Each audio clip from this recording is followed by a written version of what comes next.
नरेश मीणा को मिल रही है जान से मारने की धमकी।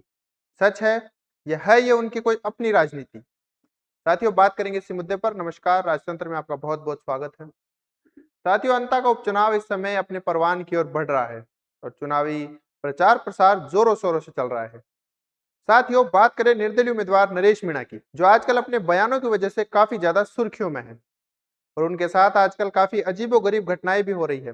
पहले उन्होंने प्रमोद जैन भाया पर इल्जाम लगाया कि वे उनकी रैलियों में गुंडे भेज रहे हैं, जो उनकी रैलियों को खराब कर रहे हैं और नरेश मीणा को कमजोर दिखाना चाहते हैं।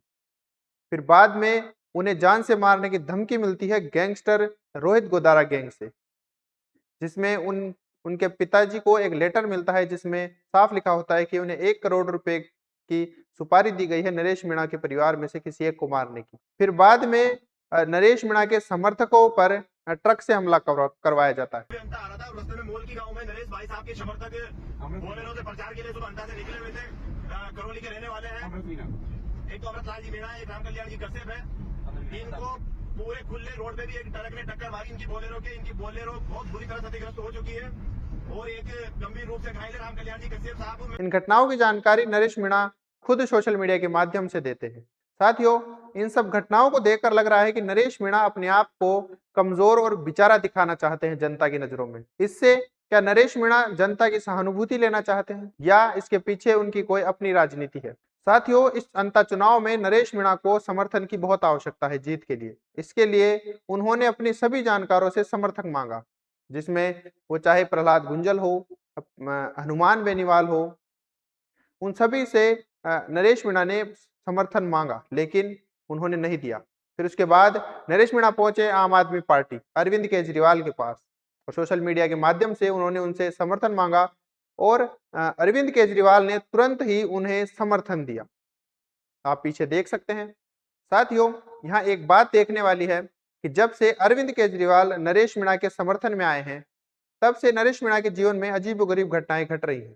साथियों, अगर बात करें अरविंद केजरीवाल की, तो उन्होंने लगभग 10 साल दिल्ली पर राज किया और उनके कार्यकाल में भी उनके साथ कुछ ऐसी घटनाएं देखने को मिली।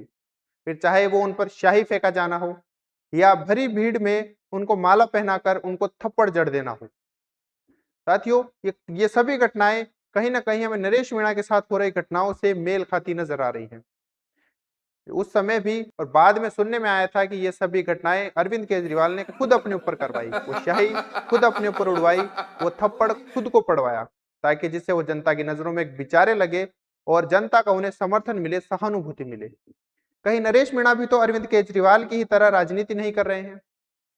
क्या नरेश मीणा अरविंद केजरीवाल से राजनीति कैसे गुर सीख रहे हैं, जिससे कि वो अंता की जनता से समर्थन ले सके, एक अपने आप को एक विक्टिम की तरह दिखा सके? साथियों, राजनीतिक भाषा में इसे विक्टिम कार्ड पॉलिटिक्स कहा जाता है। और तो क्या नरेश मीणा एक विक्टिम कार्ड पॉलिटिक्स का खेल खेल रहे हैं अंता में?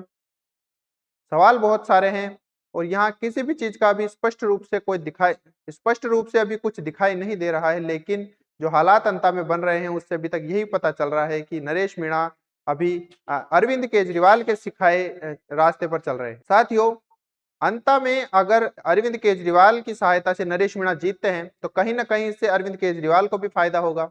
अरविंद केजरीवाल बहुत समय से राजस्थान में अपने पैर पसारने की कोशिश कर रहे हैं, लेकिन उन्हें मौका नहीं मिल रहा है और शायद कहीं ना कहीं नरेश मीणा के अंदर अरविंद केजरीवाल ने वो मौका देख लिया है।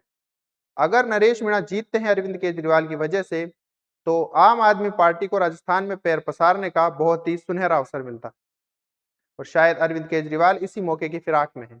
इसीलिए वो नरेश मीणा को ऐसे हथकंडे सिखा रहे हैं। अब हो ये भी सकता है कि ये नरेश मीणा की अपनी कोई राजनीति हो, होने को कुछ भी हो सकता है, सवाल बहुत सारे हैं।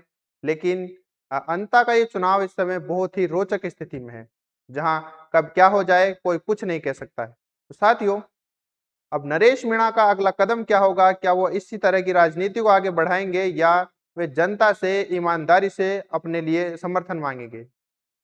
साथियों, इस पर आपके क्या विचार है हमें जरूर बताएं। तब तक के लिए बहुत बहुत नमस्कार।